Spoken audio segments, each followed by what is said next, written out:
something happening here, but what it is ain't exactly clear.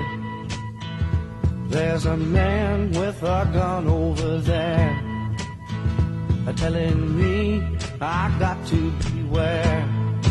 I think it's time we stop, children, what's that sound? Everybody look what's going down.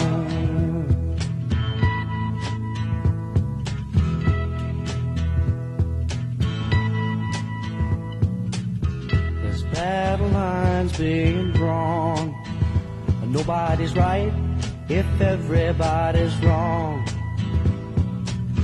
Young people speaking their minds are getting so much resistance from behind. Time we stop, hey, what's that sound? Everybody look what's going down.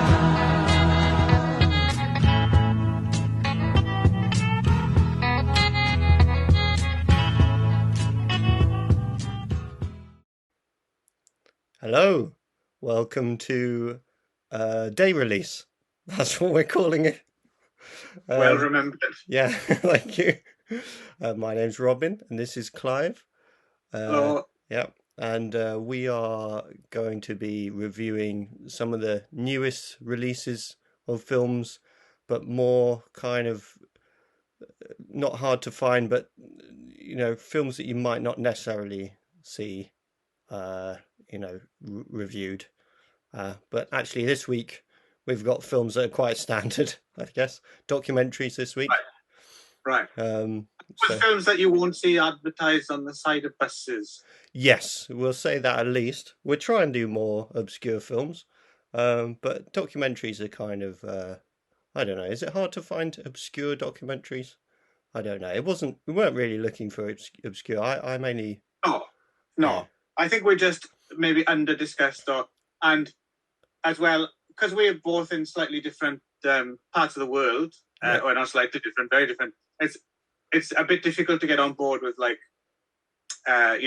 absolutely the newest thing, hot off the presses. So I think it's more stuff out recently, right? Maybe in the past 6 months or something like that. Yeah. So these are most of these are films that are out now, but because of the coronavirus, some of them were released in 2020. I think The Painter and the Thief was 2020, they've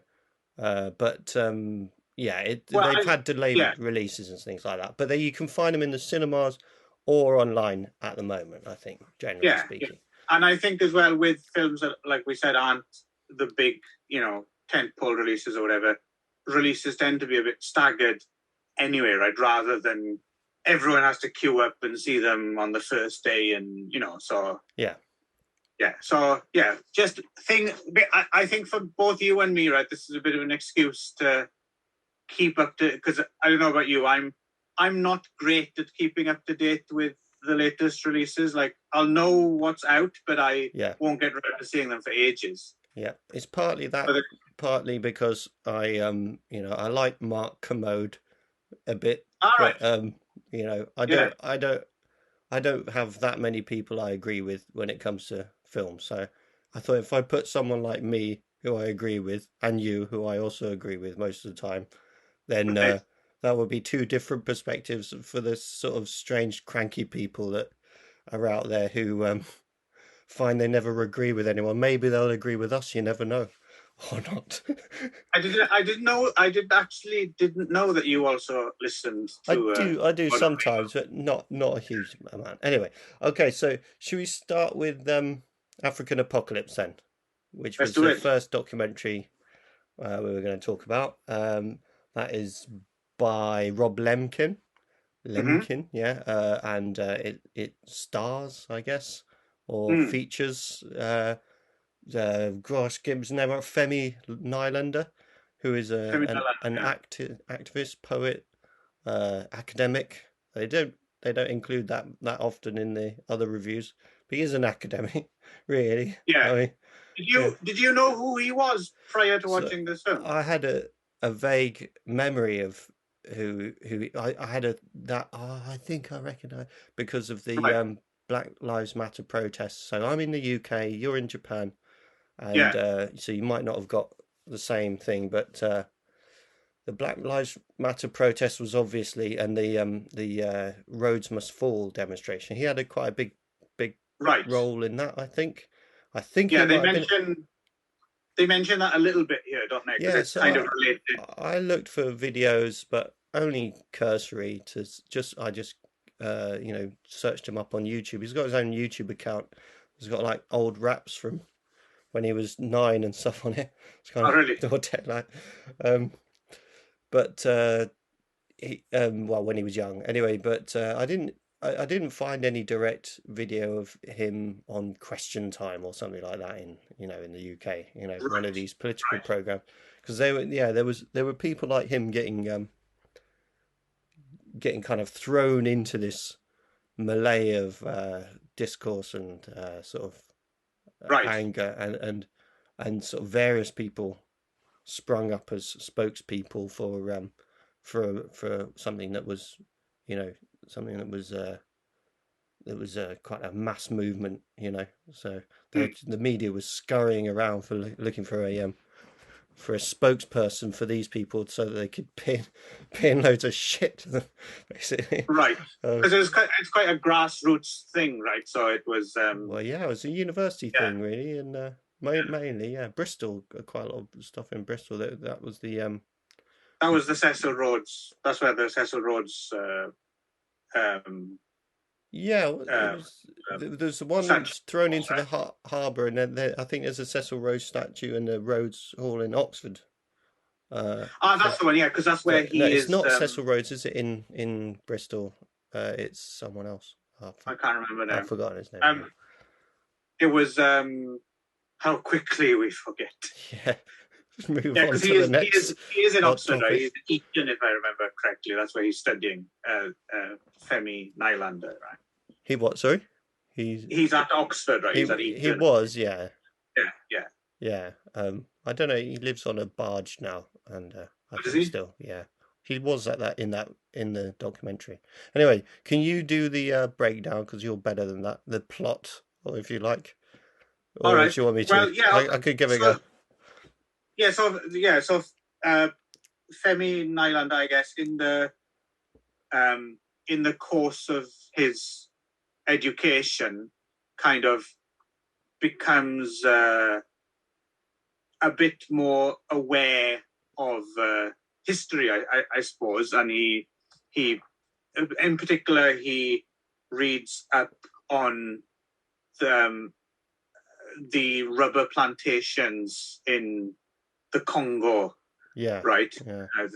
The colonial era, particularly 19th century, and more specifically, he's clued into. He only mentions Paul Voulet, right? Yeah. But it was, if you look it up, it's the Paul Voulet and Julian Chanoine. Yeah. So known as the Voulet and Chanoine expedition. Yeah. And this was basically when the French sent these two guys on a mission to like connect up all the disparate like French colonial holdings in West Africa, kind of link them all up in a chain over to Lake Chad. So then they and also beat the British. To the to these obviously extremely fertile and kind of economic boom towns, really, but only for the colonial masters rather than local. Well, I mean, I didn't quite catch what they were benefiting from it from the time. It was more obvious what they had benefited from it since the mining, but I think it was rubber. They were mostly rubber plantations. Okay. Yeah. And a little bit later on, there would have been the mining uranium mines as well. But that was a little bit further on into the 20th century, I think. Yeah. Nylander kind of basically, he learns more about this, but wants to learn more again, and kind of frames it as a sort of hidden history, a hidden genocide that people don't know enough about. Yeah. And eventually does go over there, and he goes to what's now Niger, right? Yeah. And goes on a expedition to find the grave of Paul Verlaine. Again, he ignores Shawan for some reason. Yeah. And I mean, Paul Verlaine did seem like the most zealous one out of the two, but Shanwan, his dad was a general, and he was quite known for his bloodthirstiness, wasn't he? Yeah. But yeah, and also there's the aspect of framing it around Heart of Darkness, Right. Yeah. I suppose his take on it is this is like the real Kurtz from Heart of Darkness, right? And just to pin it down. So basically, this was a very. It turned out to be a massacre, really, of natives all along the route, right? Yeah. There was a horrific road of death. Yeah, horrific kind of and also, as well as all that, a kind of destructive upturning of everything those people held sacred, I guess.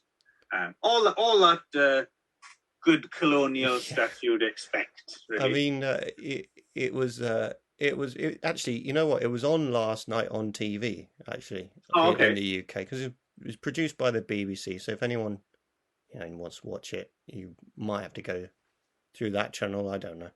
I'm sure it's in lots of places. Yeah, it's on BBC iPlayer. Yeah, but I think it's in lots of places. Yeah, and in cinemas in various parts of the world. But I mean, what was great about it was things that you don't get.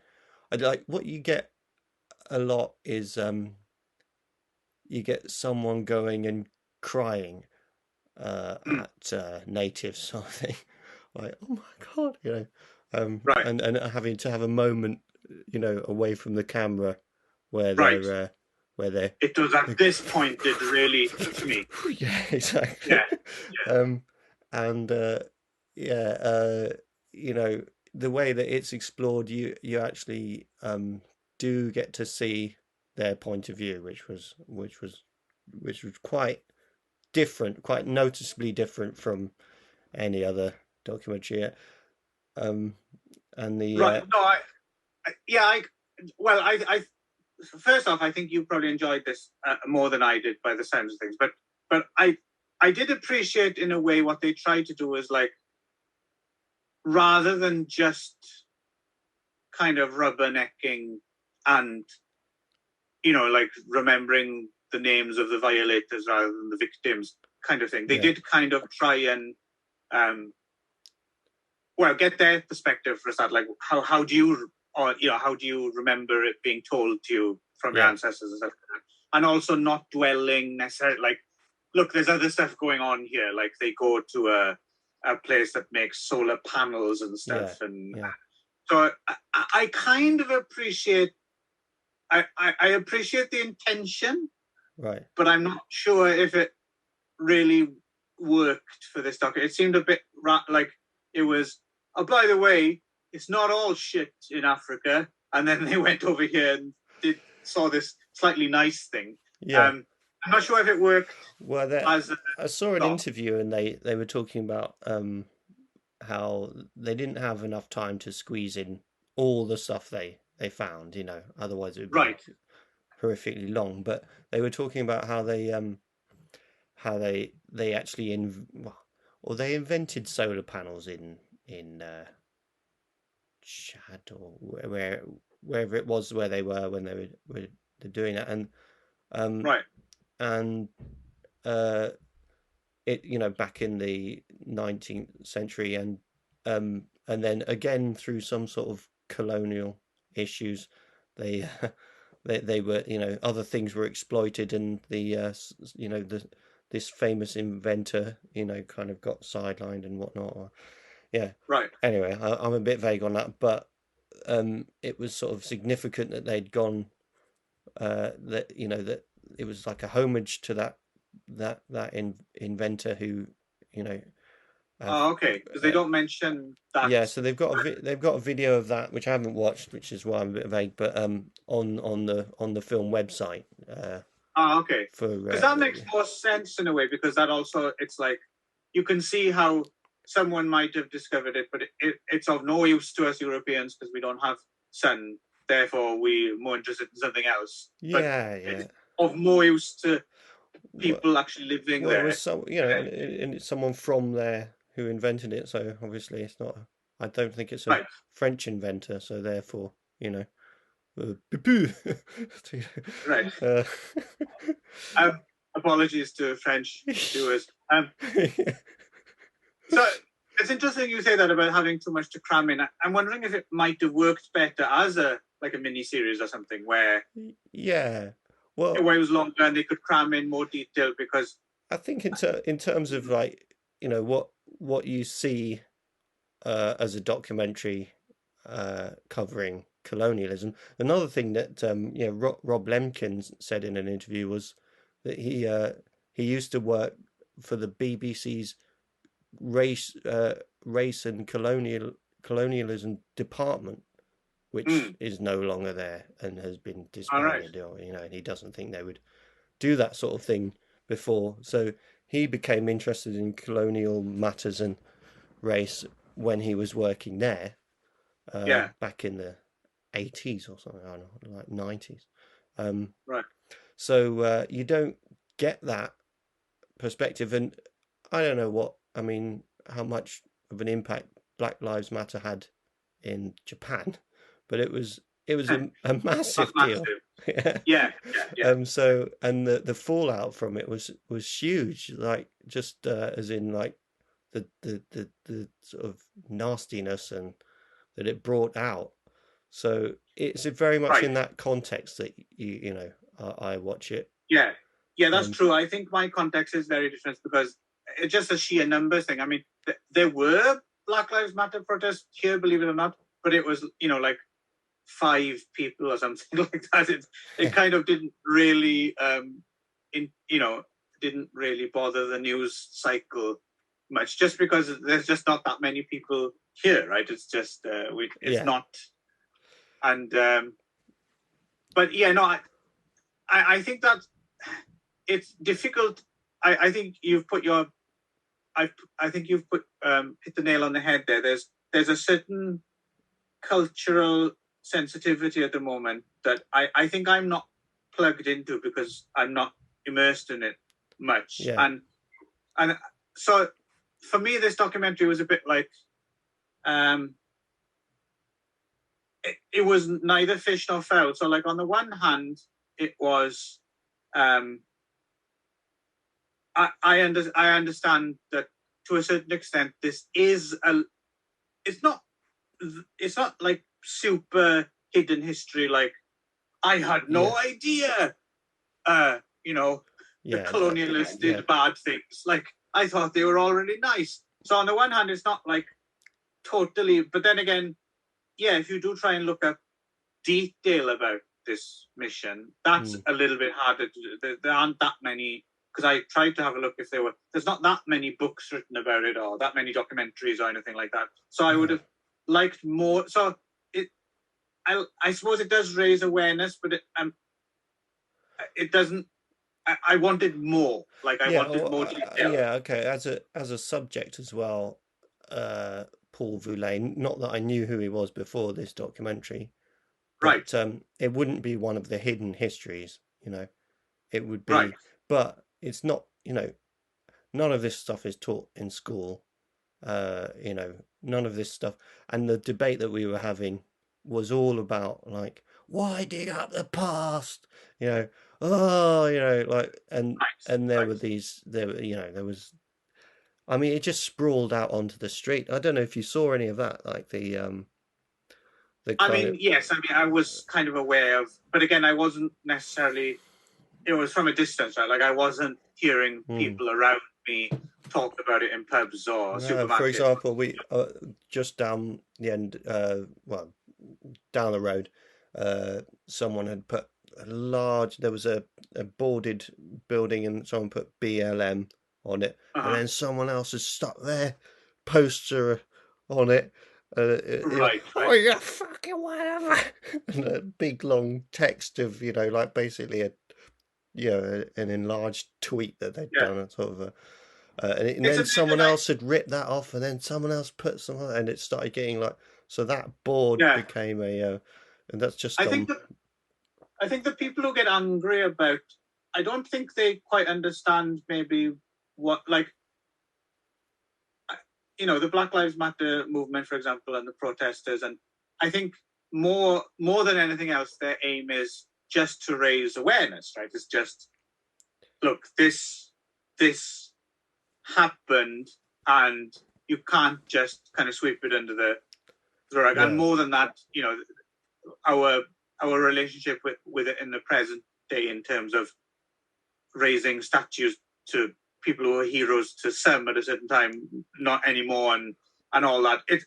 It's more than anything, it's awareness, right? Whereas I think the people who get their backs up about it, they seem to think that, you expect, me to pay for what people hundreds of years did, and no one's saying that. Like, why are you getting so defensive? Well, you know what, I would the a recognition of the global consequences of the disparity that's happened, and some form of for example, there's the there's the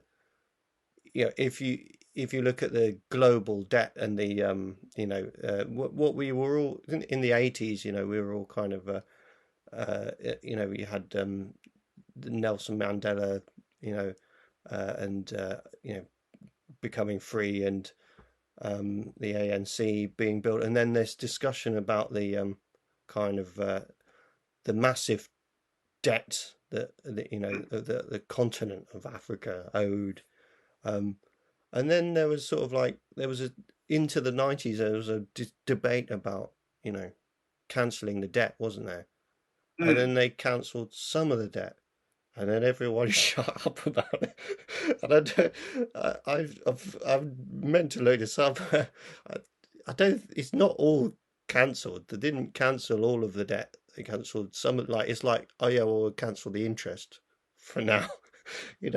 Something like that. Right. So there's still, but that was never framed. For example, that whole debate wasn't really, as far as I remember anyway, wasn't framed within the context of colonization. And so things like that, to me, like they need rediscussing in terms of how because those nations can't build themselves up, can they?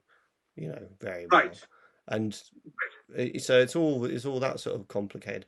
Let me because I think the evening I read there's only two reviews of this as well that I found, one in the Guardian and one in the Evening Standard for England anyway. And so the Evening Standards, that's like right wing, owned by George Osborne, former Chancellor, and who was, incidentally, he was like, his family's from the kind of they're from the sort of end of they were part of the sort of sheriffs and whatnot that ruled Ireland that caused the potato famine. So he's got a kind of anyway. So they said their line on it was it falls into a familiar trap. So I want to see what your take on this is. So and the reason was because they showed all this stuff that happened to the black people. So it was like a really, like, it started off as a review that was sort of really important things we're seeing here that that stories that haven't been told, and from a point of view that's that's unusual and unique, but you can't show us you know and I hadn't those images of what Paul Villay did, or I had maybe I'm just and it said it desensitizes us to the to the racist acts by showing us them, which is a bit spurious. um, having said where that, they go with that. huh? Yeah, no, I don't quite know where they No, but having said that, they hadn't struck me as like, so that's, I think, as like so offensive or so distressing that I had to It's a turn it fairly off. restrained documentary. Yeah, but you The only remember the thing, bits where they show you, they yeah, show yeah, you no, they're people quite hanging from the restrained. trees. That, Yeah. but that they don't censor or anything. But I mean, The only thing that offended me about this film at the beginning was I kept shouting at the screen for Femi Nylander to take his fucking headphones off. oh, right. Because he's got his headphones on the whole time, and I'm thinking, you're in a country you've never been to before. Take your headphones off, man, and listen to your surroundings. Well, he had them on the whole time. We don't know what he was listening to. I thought he might be, autistic or something. But having like a kind of right. over. But they disappear after a while, so I was quite. Yeah, because, I've talking to people, and he still had, and I was like, I don't know, he seemed a bit distanced from. Yeah. Well, then they accused him of that. I mean, I think they were quite right. That bit made me laugh in a way, because he was like, yeah, he did, and I'm glad they addressed that. They did address the slight kind of detachedness, I guess. Yeah, and maybe slumming it, kind of, or there was a slight, and I think it acknowledges it, like at the beginning, like that it was almost like, because he says it a few times as well, like, to them, I'm just European or whatever, and he was almost, there was a real lack of connection, with. I suppose roots, I suppose you'd want to say. But then again, I mean, that's another kind of different debate in a way, to have, like, just because your ancestry is African, of African heritage, does that necessarily mean that you have to connect, like, is it an obligation to connect with your African roots? If you were raised, mainly in Europe, for example, it does not make you. Yeah, well, I mean, I think he connects with it through virtue of you can't escape from the part. It's not a long time ago, like it's in the. But what I found interesting about that was he's pulling this face, this serious face all the time, and like but that's in a way he is, he's a Westerner in the sense that he's sort of like it's not really happening to him, or but it is, and he did talk about it in an interview as well, like, it is happening to them, and he had come from it from a historical perspective, having read all this stuff, but actually connecting with it, that it's their lived experience, even though it's in the past, like you were just saying. But I mean, so having a lived experience is sort of like how we still, celebrate D-Day and VE Day, or VE Day, not D-Day. But we do, we had D-Day. But plus as well, I suppose, even though, yes, you could make the argument that he's no more West African than I am, to a certain extent. I suppose the other way to look at it is, but if you look at it through the eyes of the oppressors and through the racists, then maybe for them he is, like, just the fact that he's the same skin color. Yeah. it's the same thing. So that's also, I suppose, that's another way of connecting with it in a way, is like people would,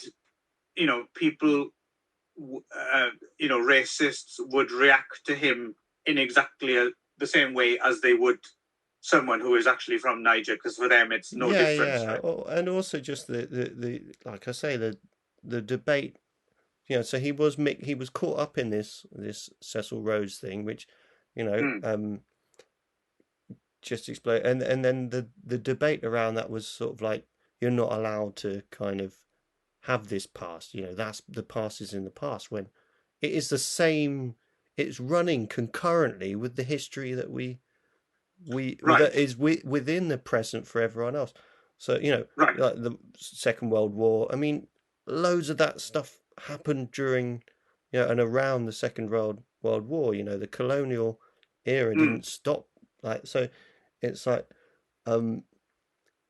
so in terms of how as a black person from all these different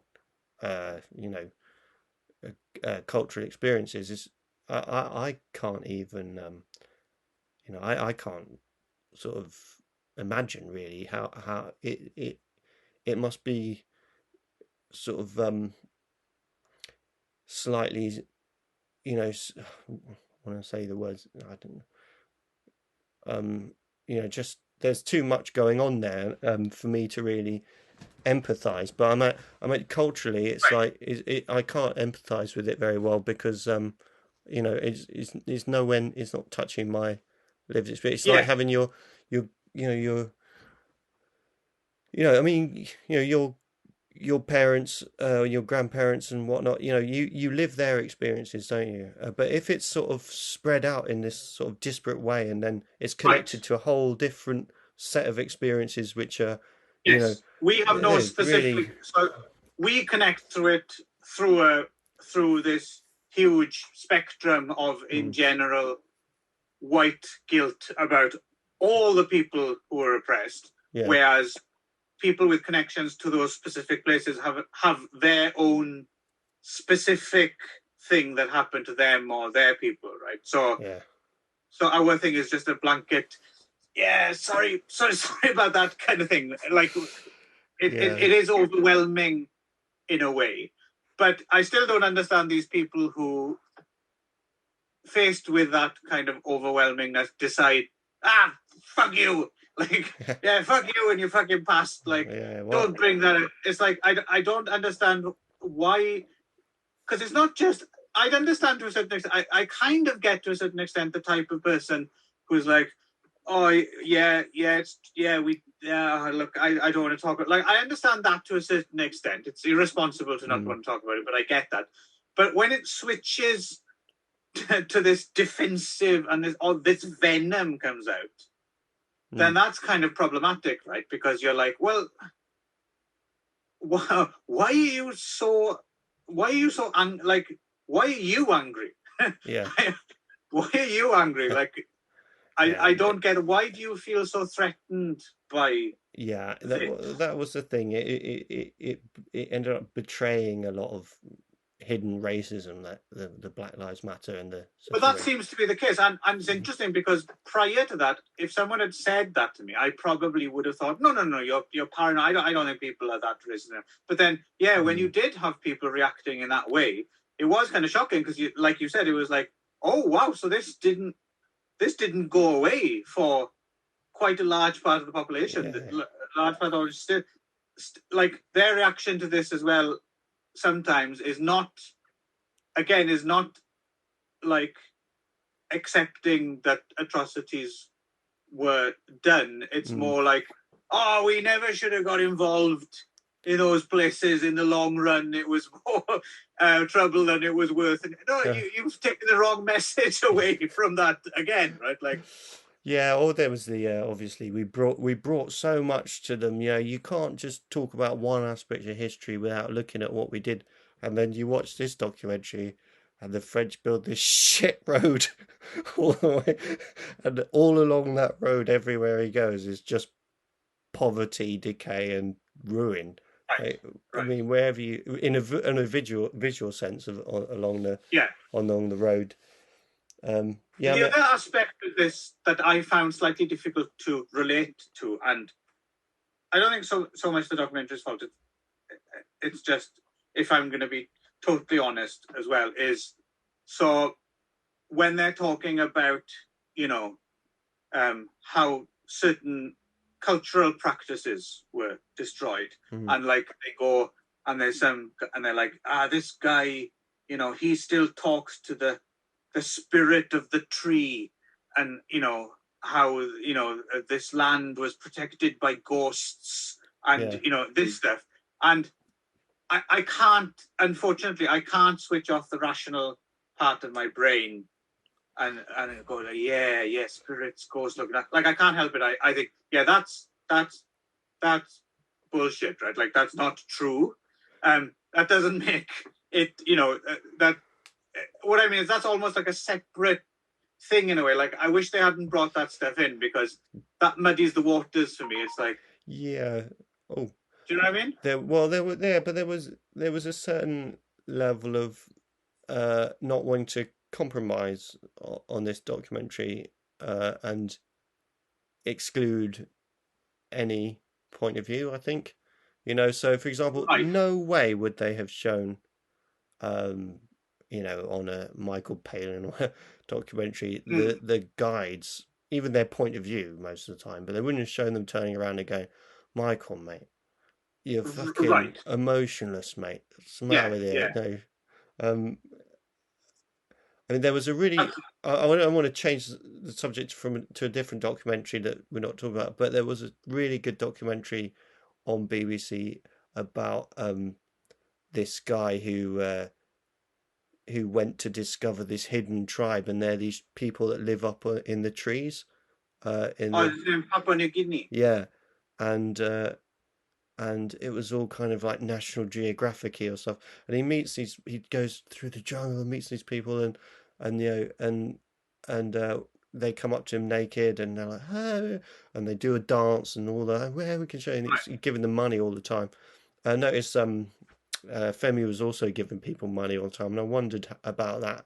That was the only aspect that was kind of missing was, and that's always something that's always present in all these documentaries, is they're giving people money all the time, and Yeah. you know, so a certain amount is contrived. But with this particular documentary, that's where it exploded. So he was like, "Oh yeah, and you're going to take me to the trees? Yeah, yeah." And then they took him to the trees, the tree houses, and he went out the trees. I was thinking, he's really fucking badly dilapidated. Like, do you really live in it? And then eventually he realized he kind of went away and came back, and he caught them unawares, and they were all dressed and smoking and Right. on their iPhones.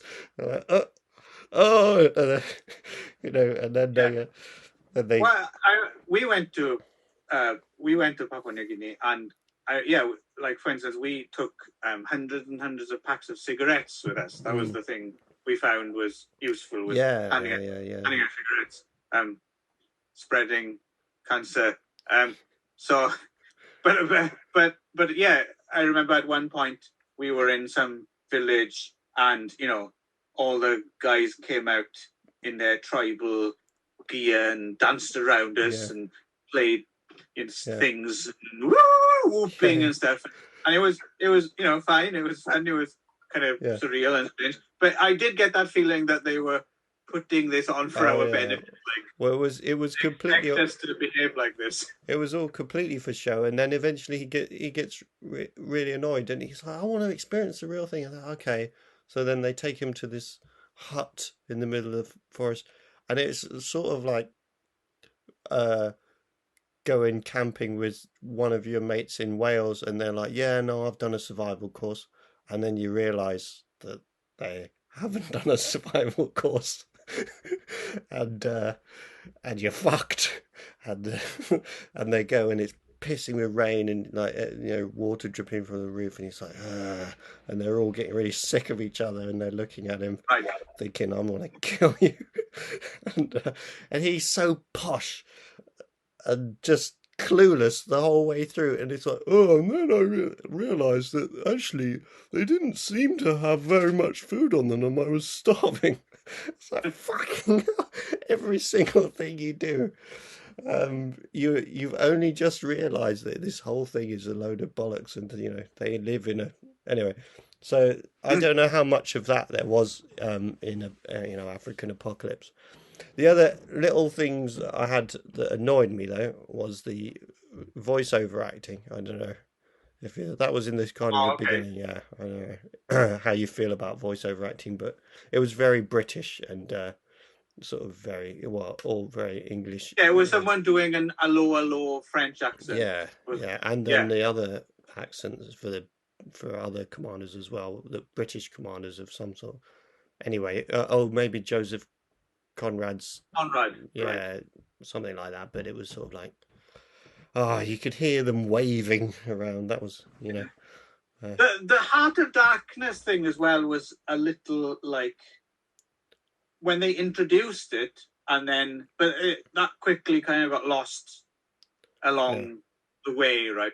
I kind of I can see how it might have started like the ball rolling on the project, but I felt as if it was something they could have like edited out of the final product because it didn't really flow through the whole thing, right? And plus as well, there's a whole documentary to be made, I think, about Heart of Darkness and its,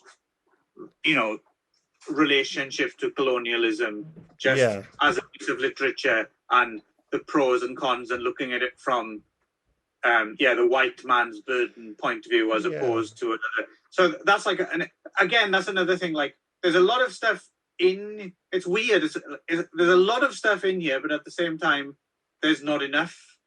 Yeah. Well, maybe they could. It would have been good as a, but it would have been good as a 5-part series, or but obviously there's not the will, I don't think, in the BBC. It doesn't I seem don't like know. it. But it seemed like doing someone French, a French monster was a little bit. I mean, talking about, like, for example, connections to that past. I don't want to. We should move on in a minute, but my family.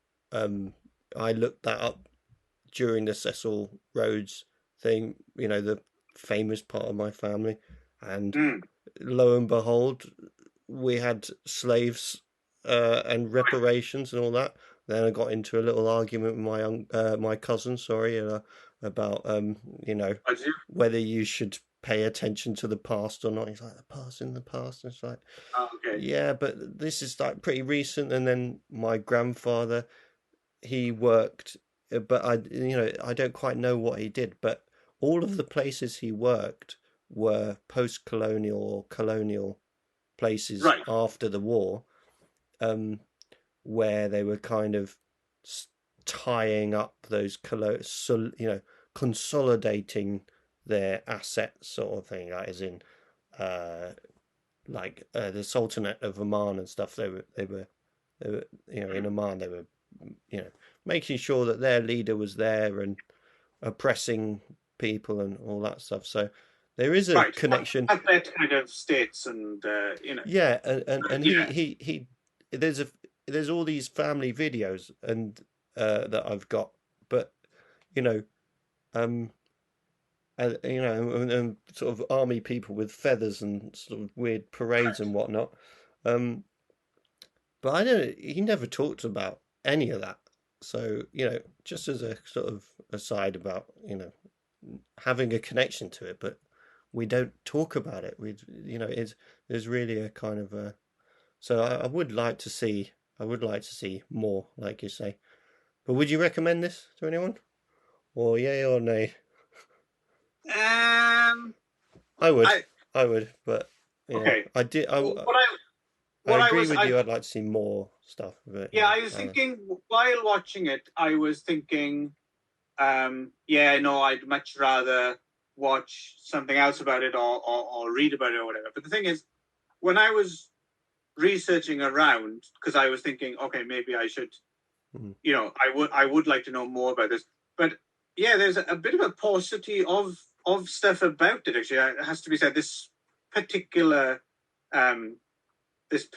horrible piece of history specifically is somewhat underrepresented, at least in the English language. I'm wondering, obviously there's scenes in this film, they do teach it in schools in Niger, right? Yeah. And I'm wondering, I don't know how visible it is in France. Like, there may be French books written about it, potentially, I don't know. But in English, I found like a couple of books, but they didn't seem to be very well, like one book in particular used this as a starting point and then went off to discuss other things. And, you know, it wasn't specifically just a history of this.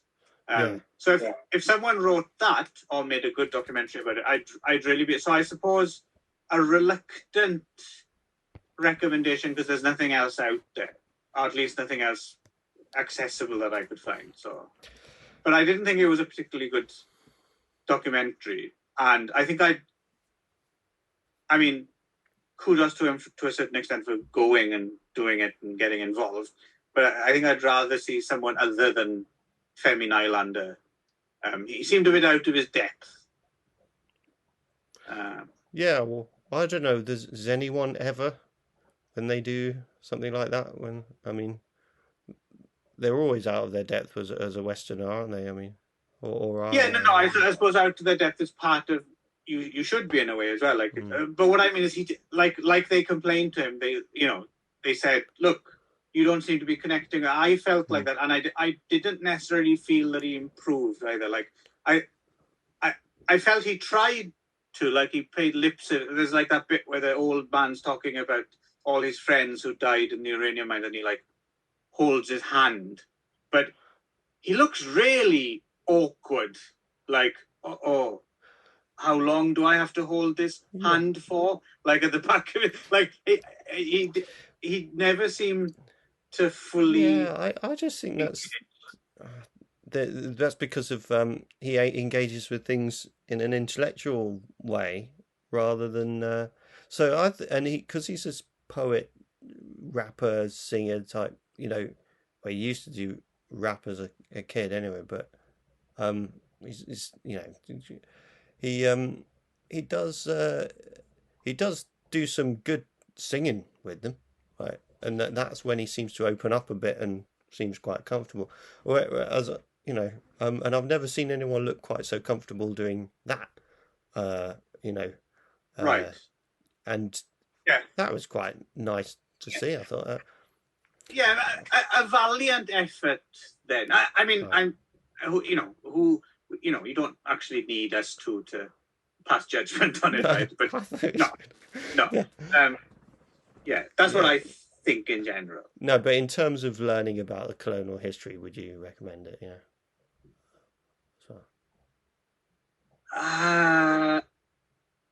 Not. I mean, if you imagine going into it, most people's starting point is going to be a vague awareness of horrible things that were done, like in general. I'd say this documentary raises your awareness into specifics just about that much, right? Rather than, I don't feel like at the end of it, I could explain to someone else about. Yeah. Well, that's enough, though, isn't it? I mean, we don't need any more than that. Sorry. In the past! The past! Just the past in the past. Come on, all right? Right, so let's move on. Summer of Soul. Yeah? Right, yeah. So that was more joyous. And, yes. It was amazing, really. Joy. I saw it in the cinema. You actually see it in the cinema? I would like to see it in the cinema. Yes, I'm quite envious of that. If anyone wants to go and see it, do try. The sound was amazing. It was just amazing. Yeah, it was really good. So just to give it its full title, Summer of Soul, or When the Revolution Could Not Be Televised, right? directed by Questlove, Yep. the musician. Yep. And so this is about the Harlem Cultural Festival, which occurred across 6 consecutive weekends in 1969 in Mount Morris Park in Harlem. And so it seems that it was filmed, very well filmed, actually, very well covered. And then basically the footage, I don't think ever got aired or aired. That's not true. No, that's that. I was sort of disappointed to read that. So I thought, but that it was aired. 1 second. Oh well, it was aired on a. Look, New York's WNEW TV Metro Media Channel 5. Right, like a broadcast station. Broadcast hour-long specials of the footage on Saturday evenings. Right, that's what I thought. In 1969, so it was right. That's what the footage, I guess, was for or whatever. But and then there was. I understand the point that it should be more well known than just having been aired, like as a matter of fact, this happened, almost like a weekend report or something. I get the point, but I thought that as well. I remember hearing it did get it, and then when the caption on screen just says "It was never shown," I thought that was like. And they show a basement with some dusty old film prints. all that sort of. I don't know. You don't need to be. It's still good. It's not. Yeah, it's a shame. They could have just said it aired once and then was never seen again. As far as I know, the Harlem Cultural Festival was also another. There was on the year before as well. I think they said that in the documentary, but they sort of scare. Right. But it wasn't as big or whatever, I think they said it was in general on before. Up front. I'd just like to preface this by saying that I did thoroughly enjoy this documentary. It was brilliant. But yes, you're quite right. It is a bit of a shame that they felt that modern need to. They really felt the need to like shape it into like a narrative and put it into context about things like all the different assassinations and Vietnam. I didn't mind that. No, a little bit of that is fine, but what I mean is the fact that they mold it in the whole thing, and it was never seen. And we talk about Woodstock like in opposition to something else.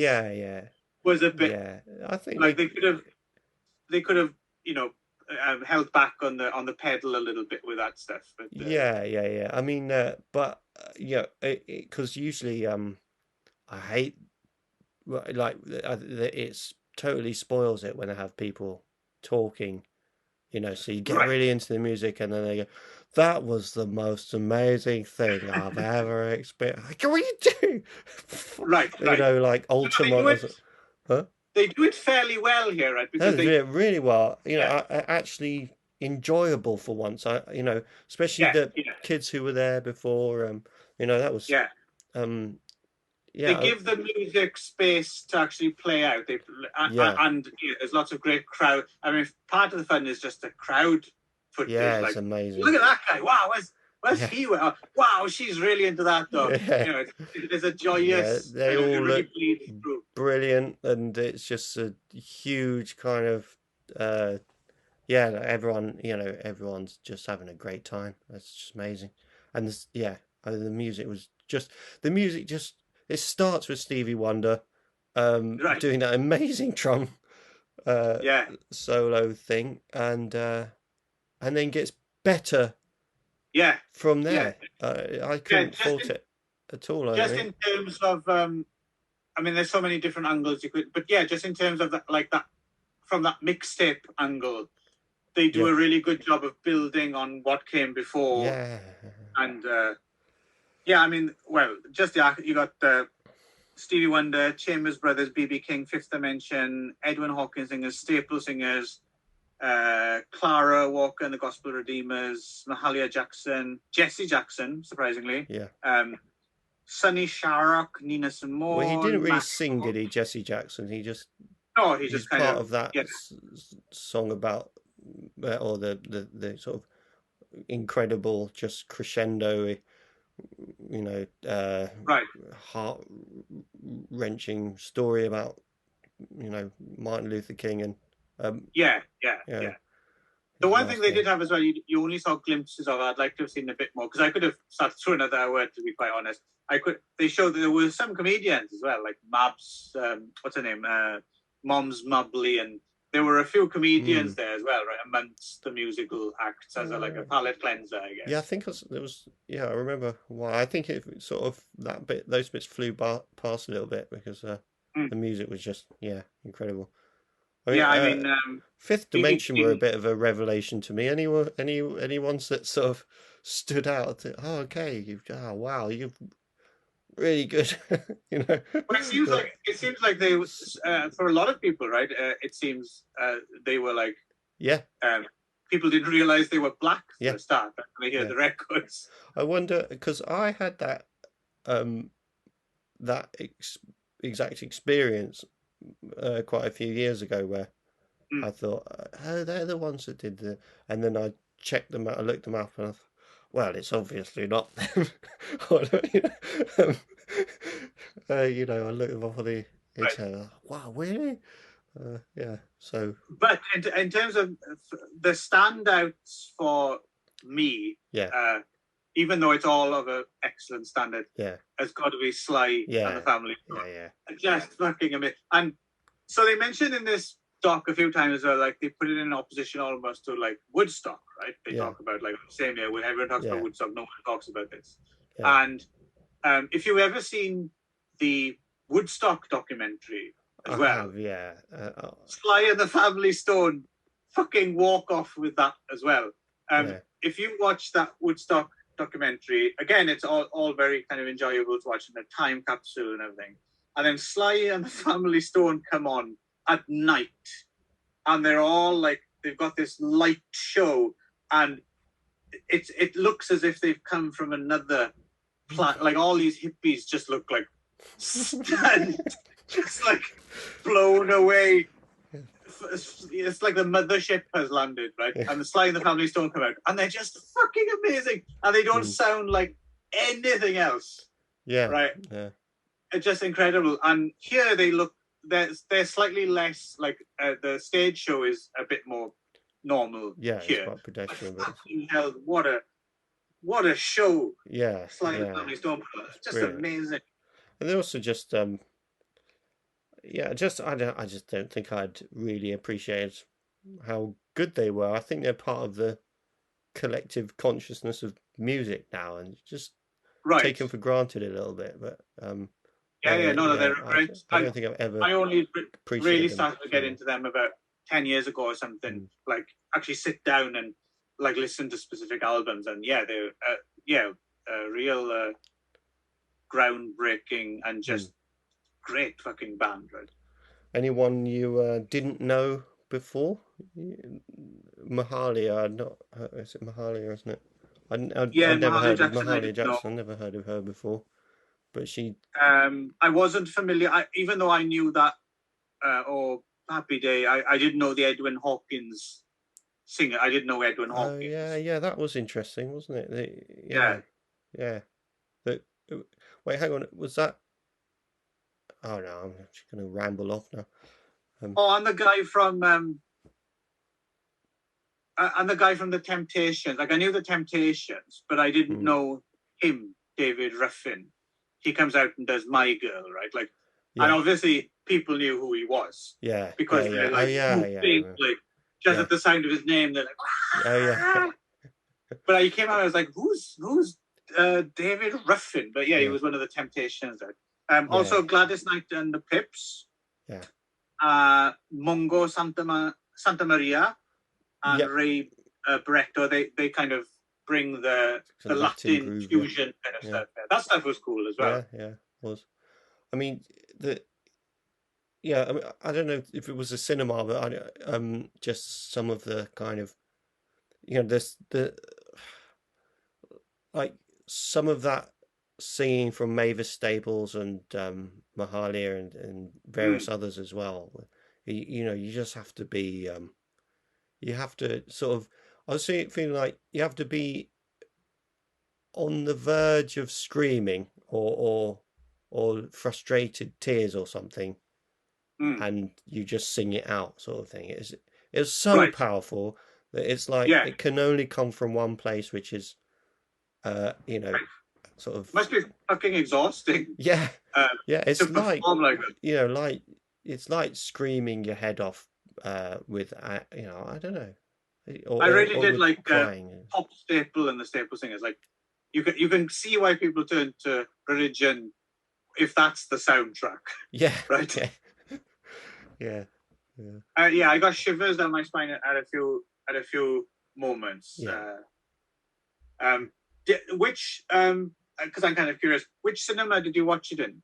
There's one. It's in a library, but it's big. It's Okay, Norwood Picture House, which is it like a and regular theater? Is it like an art house place or? it's yeah, it's like a sort of like a community project, sort of save the library by Ah, okay, bringing a commercial. So Picture House is an art house cinema. They right. do charge a fair bit, Uh but huh. but this one's okay. It's Was uh, it Was it a well attended screening or? no, no, it was Oh, like, because I was going to see it in Brixton. I imagine Brixton would be fairly well attended. There's a lot of black people live there, and obviously, uh, no, might be, but Norwood, yeah, Norwood's got, but yeah, it's not it was, it had me and about and Claire and about 10 other people, 5 other people maybe actually. Yeah, it was not right. many, but yeah, I know. Did Claire also She loved it. Yeah, we enjoy? both Yeah. completely you know came out of the cinema kind of just elated and feeling kind Right, I of can imagine. Yeah, spring in your step. yeah, it was really. Anyway, so there we go. I don't know. Is there that much else to say about it other than that Not people really. should go and watch it? It's Yeah, amazing. I've discovered this. Yeah, sometimes on some of the other podcasts I do. Sometimes some of the things you enjoy the most, you actually have not that much to say about it. It just speaks for Yeah, itself. yeah, And you were mentioning about whether African apocalypse was like a good like a document or whatever of what it was documenting. Um, mm, this obviously is documenting a very different thing, and you could argue as yeah, to the importance of knowing about it as opposed to the importance of knowing about something else. But in terms of matching something to its subject, this is does a top notch job of yeah. covering pretty much everything, right? Yeah, like I say, even the Talking Heads, I would Yeah, 9 times, well, every single time I would get annoyed if I think there was one about Altamont. Is it Altamont with the Rolling yeah. Stones? And then So give me shelter. it's like jumping jack, and they cut away and go, that moment was the most significant moment of my life. And you can fuck off. Like, I was But just about to get into that, and you I'm guessing ruined that's it. not the. I'm guessing that's not the original "Give Me Shelter" documentary. That's like I something don't know. else. I think Oh, yeah, probably not. I'm just during Christmas time they put loads of sort of music documentaries on and things, right. and so yeah, generalized talking heads. Obviously, sometimes it's celebrity talking heads, which is the worst, obviously. Yeah, yeah. No, But I like that they had attendees yeah, yeah. who actually remembered going as well. That was made a nice change, It's a rather than shame they just couldn't pick them out as well. They don't seem to have picked them in the out crowd. in the crowd. Yeah. Right. I've always wondered about that, especially when you get someone who's sort of making a scene, dancing. You Right. want to, especially Woodstock or whatever, or there, just you got someone standing on a box going, yeah, you want to find that person. Well, interestingly, now that's the thing. Like that person would become a viral sensation immediately, right? If that was a new thing. But who's that? Yeah, who was that mad dancing hippie chick from 1967? Like, what's she doing now? What was she doing then? Yeah, I mean, I'll never forget the guy who I felt invented air guitar in Woodstock, Jimi Hendrix. It was he kind of went. he looked really rubbish, but that could be the beginning of air guitar. So you never know. Yeah. Okay. Onward then. I guess Summer of Soul gets a big thumbs up from both of us. Same. Yeah. I would love to see it if it ever comes, because I didn't see it playing here. It might not even have been released here yet because it is quite new, I suppose. So if it does come along, I'd be happy to go along and see it a second time, just to like go into a gig or something in a way, just to enjoy it. Yeah, I think you can enjoy it on that level for sure. Although I didn't dance, it kind of bobbled a bit, but I didn't dance. Bobbled. Yeah. Right. Right, The Painter and the Thief then. Yes, The Painter and the Thief. Again, 2021-ish. Yeah, right then, roughly. Probably in the cinemas at the moment, yeah. So I'll do the story of this. As well. So this is the story of Barbara Kizilkova, who's an artist who does sort of realist painting-ish, in a surrealist realism. And one of her paintings, I don't think she was a particularly well-known artist. She wasn't in a massive gallery, but two kind of heroin addicts come and steal her painting, and then she gets curious about them. This is the story of the documentary, but the reality is a little bit different. But she gets stolen from the like the gallery storage room or something like that, right? Well, that was a bit confusing as well, yeah. But because it seems to be on. There's like security camera footage, and it's like, but if it's a storage, it seems to be on the roof with one side open to the elements. And I'm thinking, would you store art elements on the roof? Well, I think that was the tail end of it. So they were doing the most that they could out of that. They did say that they expertly unpinned it, yes. It's someone who must be good at carpentry, and then you realise later on that this guy who stole it is taught carpentry to autistic kids, which is what I do. So all I need to do is now start there we go. If there's an art thief, art theft in your area, you would be prime suspect. He had such a good collection of art, didn't he? Anyway, we're moving on too fast. And then so she goes to the trial. He's in the trial. His name is Carl. I'm just gonna call him Carl. Carl Nordland. And he what do they call Carl? They call him Bertil. Oh, Bertil, yeah, they do, yeah. Yeah. And he and she kind of decides to paint him and follow him about and basically get in his life quite a lot. Right. Which I don't know. Again, this was another one that was shown at London Film Festival. It got loads of write-ups saying, this is a radical new documentary. Right. That's this type of documentary had never been seen before. But in reality, it was who's the director again? Benjamin Reed. Yeah. So they had kind of. It's slightly more contrived, I think, than they make it out. Yeah, so, well, we'll get to that, because I have some questions about that as well. But just to follow up on what you were saying about reviews as well. And if you go on the IMDb, I mean, gushing, like beautiful portrait of humanity and stuff like this. And Yeah. I don't know if they were watching the same thing I was watching, because that's not quite how I would No. frame this. It had exactly the problem that I have with that kind of thing, which at least it was slightly honest. But I mean, have we given enough of the plot, or do we need to? Well, I don't know. I mean, I'm not sure if you can really spoil this, but No.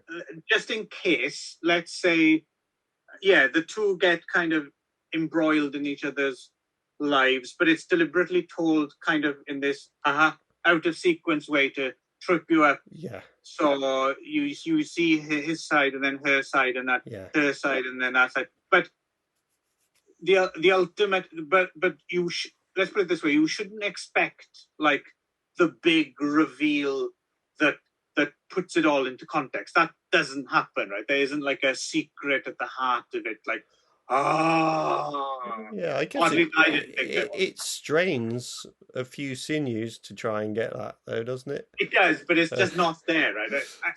I think in general that was my problem with this.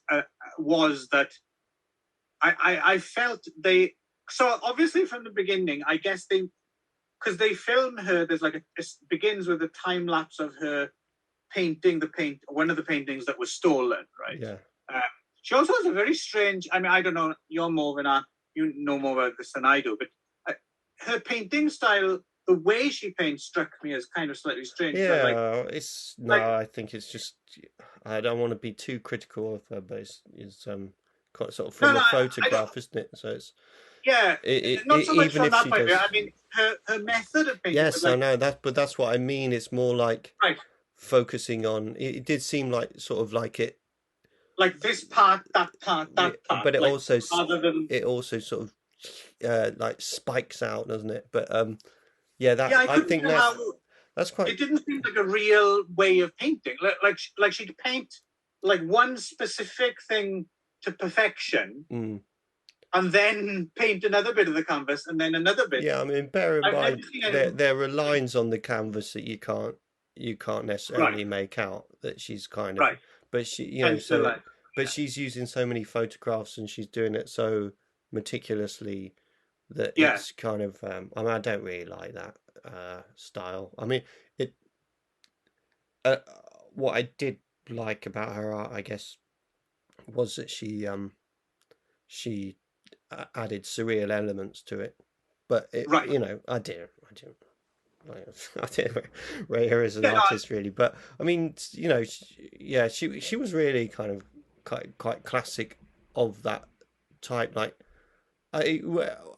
there's so many contrivances in this, and I'm just surprised that like it doesn't make more people cringe. Like well, just to end my thought, just so I don't forget it. So obviously, because we have this time lapse stuff of her at the beginning painting the painting, let's assuming that's the original painting, then I'm guessing they must have been filming a documentary about her prior to the theft. Well, that's one contrivance aspect. And then the story is that they filmed them for like 4 or 5 years or something like that, right? And then went back and kind of edited the story out of it. And it does really, that's the one thing I believe to a certain extent, because it does feel as if like they invested so much time in it and were hoping a story would emerge. And then at the end they were like, this is kind of the best we've got. Like, it's not that interesting a story, is it, really? Well, in the end? No, I mean, well, yeah, we won't give away the ending. Even though, you're right, it's not hugely revelatory, but I think I mean, the most honest bit to me, the only bit that I didn't find particularly like because it's hard to say it's contrived. It seems overly harsh for me, because he is a heroin addict. They're not like, and right. And when you she is a bit of a mess as well. Yeah. Do you mean to the extent that you do you think so parts of it was staged? No. Oh, okay. What I mean is, uh, uh, that uh, in the same way that sort of comedians and so there's certain people, artists being one, and comedians being another, and writers being another. Certain types of those groups will do things in their lives in order to have a certain amount of drama around their life. So Right. everything she does is like, so and we all met those types of people in college and things where it's like they've always got to have a kind of a drama, Right. and then they'll Right. comedians, for example, I find particularly contrived sometimes because they will have a stage persona, but in a sometimes they, in order to sort of authenticate it to themselves, Yeah. they have to adopt this stage persona in To react. in Right. real life Yes. as well, and then Yeah. they're That's as well. They're primed. They're always primed for that reaction rather than you don't yeah. feel it's hitting them. They've got this like shield or something. Yeah, I mean, I know a quite well-known comedian, and they are fairly guilty of like doing things in order, having this bucket list sort of thing. Everything has to be, but it's all based on your kind of based on your kind of social political outlook. Where I've got to kind of get this milestone and that milestone, and have this happen to me and have this, and that was very much her personality, wasn't it? Didn't you find that she did a lot of the stuff she did was to try and chase down, um, eh, kind of chase down the drama that didn't necessarily. Right. You can. There's only so far you can say. I mean, from his point of view, where he said she sees me very well, but she forgets that I can see her too, and it's like, Right. well, that's a perfect Norwegian accent, but Brilliant. yeah. I felt like I was in Oslo. Thank you. But um, he, what he then goes on to say is that, oh, she's felt all this pain and stuff. I don't doubt that, but you don't you don't need to follow a heroin addict around. Right. Uh, I mean, it's interesting in so much as I appreciate it, even though I agree with you, it is contrived. I appreciate its honesty in so much as this story could have ended up so much worse, right? Like yeah, inviting a strung out heroin addict yeah, into your house full of, potentially money making artifacts could be so much worse, the ending yeah. to the story, right? So it's a very polite Norwegian version of the story. I am very sorry I stole. I'm doing a crap. You did perfect. Never should put to it. Yeah, I'm very sorry I stole your painting, but I am addict, yes. Yeah, it's okay. Let me paint you. Okay. It's a very nice kind of almost like middle class kind of version of the story. But do you want some money now? I give you money. There you go. Thank you. To spend it on the heroin now, though. Okay. I try not. Oh, sorry. I am in the prison of Carches. Have you seen? Never. Have you seen? This is what I kept thinking about all the time. Have you seen Norseman? It's basically it's The Office. No, it's The Office meets Vikings. There's a series about Vikings called Vikings. Yes. So, and I don't like either of those that much, but Office Vikings, I quite enjoy it. And but something about the Norwegian accent really goes well with that kind of subtexty humor. And then the bit, I don't know, is this a spoiler if I say this, but the bit, I saw it coming though, so I'm saying it's not a spoiler, but her boyfriend. That was so much like Northway. I don't think you should be spending so much time Right. time with this man who's extremely muscly, and you like the dark side of He's from North Wales. yeah. So, I said no. it's But it's interesting. The other thing they didn't tap into as well, and I'm not sure if I'm kind of pleased they did or didn't do this, because so clearly on a certain level, even though he doesn't ever admit it, or that boyfriend is jealous. well, yeah, as well. that's what I mean. That's He's what the jealous. subtext. That's what I'm talking about. The subtext. He's like, you spend a lot, and he's not good for your mentality. Now you're making me. Here in the north of Wales, we don't behave like that. So, but what I mean is, as well, there's sometimes she looks lovingly. Yeah, she's dead into him. Really, come on. And the way they're both quite into each other, and and the way it plays out at the end as well. That whole thing, what turns out, the painting, and she's put herself in it and all that. It's like, yeah. Oh, you ruined the end. Oh no! Whoops! You savage South Walian! Why did you go and ruin the end now? I know people can't go and see it anymore. That's why I will never go to Swansea. I can't be heading north of Billthwells. Quite frankly, not with you in my tow. You're an embarrassment to me. Right. Good. We're going to India now. Yeah, got that.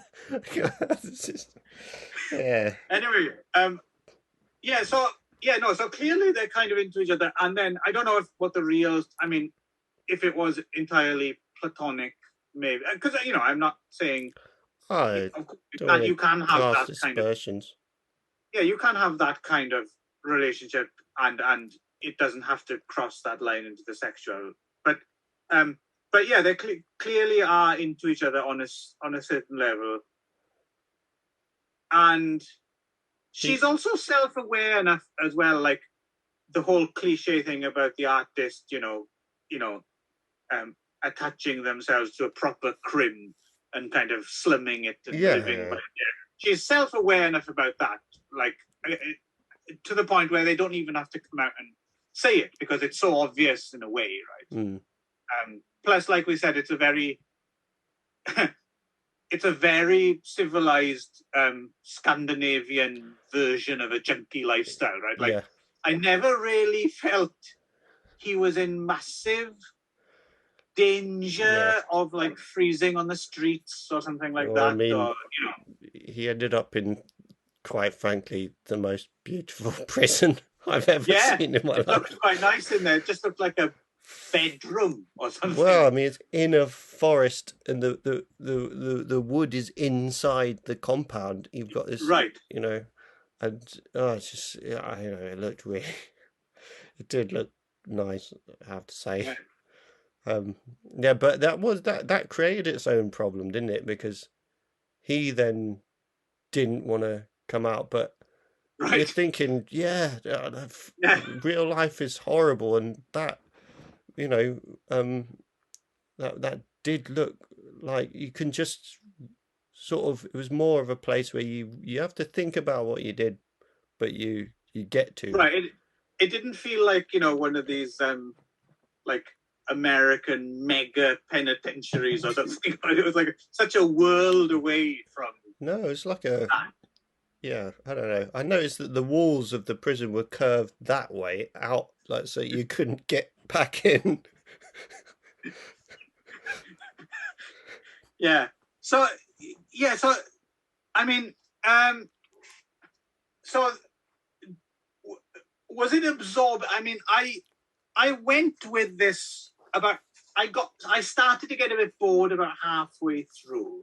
Yeah. It didn't keep me engaged all the way to the end. How about you? Did you find it boring? Yeah, I think I kind of paused it a few times and went and did something else.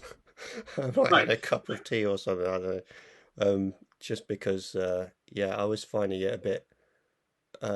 Yeah, I was more aware than any of the other ones of the timeline. Obviously, Right. you know, I didn't have one on some Yeah, of that. You know, African apocalypse. That, you know, despite any faults, you know, the time went, and I right. You enjoyed were it, sucked and into it. Yeah. you know, but this was, I feel yeah, as if some, this was like I said, the one thing they spent all this time filming, and they had yeah, to have something to show for it. And also, this is the kind of thing like if you were around someone's house at a dinner party or something, or just quaffing some wine, and she told you the yeah, story, yeah. like it would be, wow, that's quite the story. We Like should make a documentary about that. exactly, that's Yeah. the one step too far, isn't it? Yeah. That's the. It's like when people say you should be on TV. Yeah. You're hilarious, and no, they shouldn't. Yeah. They're funny in the pub, and that's it. And I'm wondering if this story kind of works as just a story. You tell someone about something that happened. You'd never believe what happened to me, but you don't need it as a documentary, right? You need, yeah. Sorry, but if you would have watched Norseman, then the whole subtext thing would have been so much more enjoyable. Okay. So anyone that does want to watch this, I would suggest watching Norseman first, because that's all. Is it Norsemen or Norseman? Norsemen. Okay. Yeah, I mean it's not hugely hilarious, but it's you know, I'll check it out. it is actually supposed to. It is a sitcom, is it? Yeah, it's like The Office, but with Vikings and is it actually Norwegian or yeah, British? yeah, but they Norwegian. speak it in English, yeah, but in that okay. same voice, but everything, I don't know why you're saying this to me. I am perfectly fine. And all of the subtext is I don't know how popular it is. Okay. I'm the only person I know who's watched it, so okay. Obviously not. But it's not. Turns out it doesn't exist. You dreamed it. Probably. Yeah, but then how would I come up with such a perfect Norwegian accent? No. Well, yeah, you got skills. Oh yeah, okay.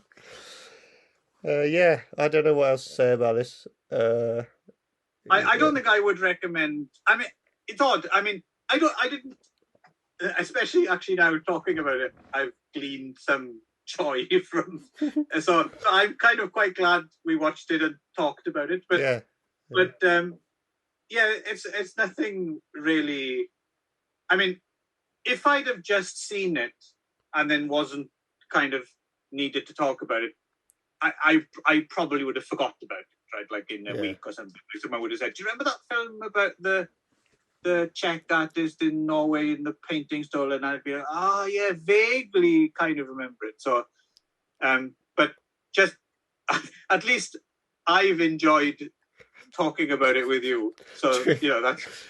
Yeah, I mean the I don't know, but the other I guess what the angle that is supposed to be this is a groundbreaking documentary is the fact that you follow this person, but I mean the you were talking about the artist and their muse being a self-destructive person right, but it's also just in general, and that this was at a film festival. I was a bit reluctant, and so film festival films are so often about about heroin addicts or people whose lives are spiraling, and there's this sort of glee for the reviews are always this sort of, I understood so much from this now, I really feel like I could, and again, just tie it into the African apocalypse thing. It's like it's this. Now I have finally solved Right, heroin right. addiction for me, and I no longer have to Yes, yeah. listen to you. Okay, now As fuck soon as off. the credits roll, Yeah. I went into cold turkey Yeah. and had to be carried from the theatre. That's how important it was to me, and now it's not. So fuck off. Okay, go away. Stop asking me for money. I hate you. Yeah, there's a Yeah. bit of that. If I could pull my socks up, then you can too.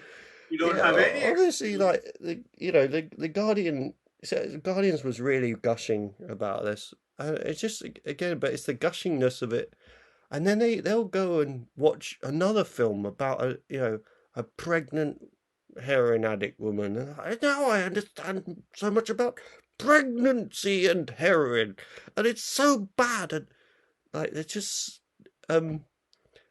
never stops, and Yeah, well, it's the nature of the beast in a way, though. I mean, it's the cause of the week, right? It's the outrage of the week. yeah, This is yeah, the but it just when it's in this sort of film form, I always just feel like that the the purpose of watching it is to get rid of it. I've done my right, work now. I have right, now invested time right, in right, misery. Now I'm done. right. No, I see It what you're always saying, feels like that. It's like, and I suppose, good, done it. what I do appreciate about this documentary in a way, or not this one specifically, but maybe a documentary like this, is that feeling of it being slightly more like it doesn't build to a peak. It's not. So it's just, here is the story. Take from it what you will. I quite like that. It's just this particular story doesn't interest me that much, but I do. In a way, it's the opposite of. I suppose any style is valid if it's done well, right? So I suppose the opposite to this is Summer of Soul. Summer of Soul is constructed in a way to tell a very definite story.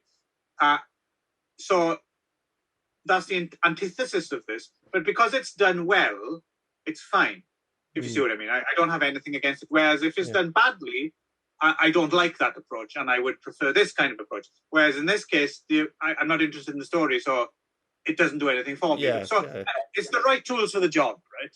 Yeah. It's it depends on what you're trying to do. But I do like I have a not just in documentaries actually. I've been going back. I've been watching slowly. I've been going through all the. This may seem like a slight tangent. The El Santo Masked Wrestler series, the Mexican series of. I've been slowly watching them, and some of them are better than others, but some of them are not that great. But they're so relaxed, like they're these kind of there's some crime or extra, but they're so relaxed, like they take their time and then it stops and there's wrestling footage for like 10 minutes and then it goes back to the story, and sometimes I'm sat there eating and drinking and just it's really chill and relaxing. It's not great cinema, but I'm kind of having a good time just hanging out with the film. Yeah, So yeah. it's not just documentaries. I think you can kind of do it with Well, kind did of narrative. you like the people in this film? I mean, I like them on the Scandinavian level, like, but if I was to translate those people into English people, as in then well, I she's think not Scandinavian. She's Czech, right? Yeah. Oh, she's Czech. All right. Okay. Yeah. But regardless, if I was to, I probably would find them a bit, I don't know. Right. No, I know what you mean. Yeah. I mean, no, the Scandinavian, like you say, they're so chilled. And especially in Norway, and it just feels like that was a terrible time for me. I had it just it's really hard for you to it's like it does sound terrible, but I really not sure I can Yeah. picture it. Like the way you say it just makes it sound so No, I know what you mean. relaxed. There's a certain type of accent that no matter how heinous, and Yeah. there are heinous people from those parts of the world, Yeah, are yeah, it's like you can't imagine. Like, yeah, I'm sure there's horrible people from Birmingham, yeah, but they yeah, have that accent, yeah, so yeah. it makes it very difficult to take against them, Well, right? Like, well, yeah, I yeah, stabbed her in the stomach yeah. over and over again. Those they did that about him though, didn't they? And again. I was like, I know, yeah, I reckon because But, yeah, I mean, he is a dangerous man. This man, he's a disgusting savage. Well, he's the most dangerous man in Bangor.